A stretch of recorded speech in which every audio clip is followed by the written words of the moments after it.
during Second World War. Oh, you mean like the Japanese internment camps and stuff? Yeah, about the Sorry. Jono Kada's No No Boy and Feather on the Breath of God by Sigrid Kunis. Oh, dang. Okay. Wow, you punked down some very big names. Yeah. In classics. Yeah. Oh. Right. I like that. I studied political science and philosophy. Oh. But I don't like American stuff usually. The kind of American stuff I like is, I don't know if you've heard of Henry David Thoreau and Walden Pond. Oh, I love them. Yeah. Transcendentalist. Yeah, he's awesome.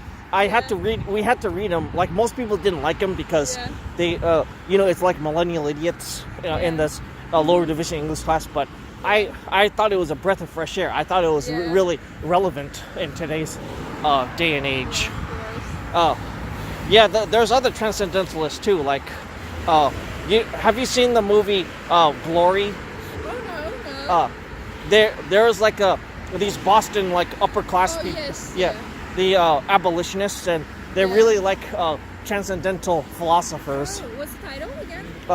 This movie Glory, it's a Civil War movie. Okay. Yeah.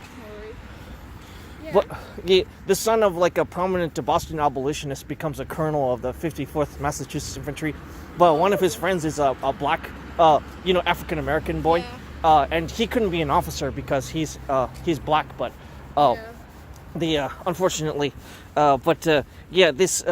they all love the transcendentalists.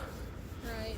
That was like a very first step to like Why do you like them? diverging their identity from Europe, right? Oh yeah, for sure. But it's also really relevant because it's like a scathing like criticism of like the modernity. Yeah, of course. The too much is like it's more relevant today because there's been such progress in alienation, I guess. Yeah. Joker is also kind of like a transcendental movie. Really?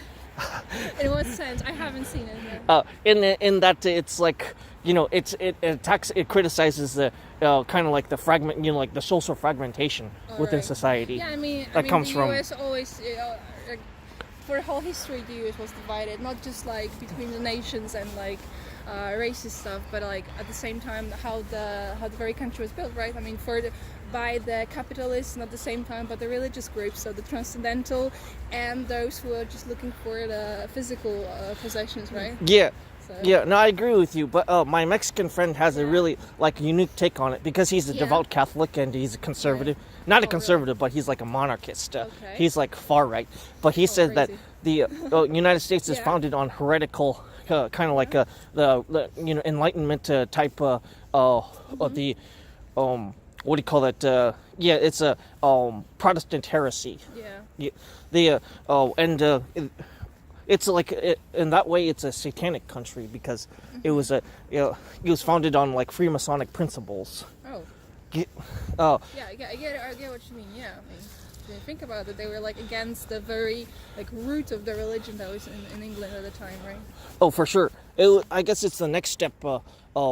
You have the Protestant Reformation, but then you have like the Enlightenment deist beliefs of a lot of the founding fathers who are not. That's not even Christian technically. Yeah, exactly. Yeah, it's like further removed from the ideal, like that Aristotle was talking about. Like you have Thomas Aquinas reconciled Aristotelian philosophy with Catholic dogma. And Aristotle and Plato talked about the degrees of separation from the ideal, and that's America is several steps beyond, because not only is in the new world, it was supposed to be like a new start, but it ends up being like worse than Europe.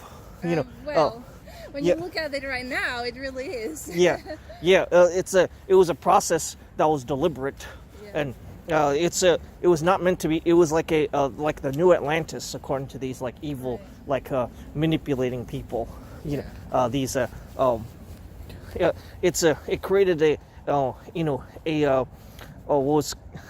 with the Frankfurt School and neo-Marxists and stuff. Right. It's really turned into a nightmare with the social ostracism, the alienation between people. Socially, it's and economically and legally, it's one of the most unfree countries in the world. Yeah, I know, exactly. Have you noticed that? Oh yeah, definitely. I Yeah. mean, like the fact that I think that their ideas were right, looking for the freedom, but at the same time treating the companies as something that should be like having the freedom. Yeah. Like what's going on around the capitalism in the United States, that's completely crazy. I mean, I'm kind of into the American politics, so I'm a Bernie Sanders supporter. So Oh, yes. yeah, Oh. definitely. I'm definitely, I'm not Bernie Sanders, but I support the Catholic Church's view against capitalism, both Right. capitalism and socialism. Yeah. They're both the two extremes that are definitely not ideal. They're definitely both evil. That's what the fascists believe.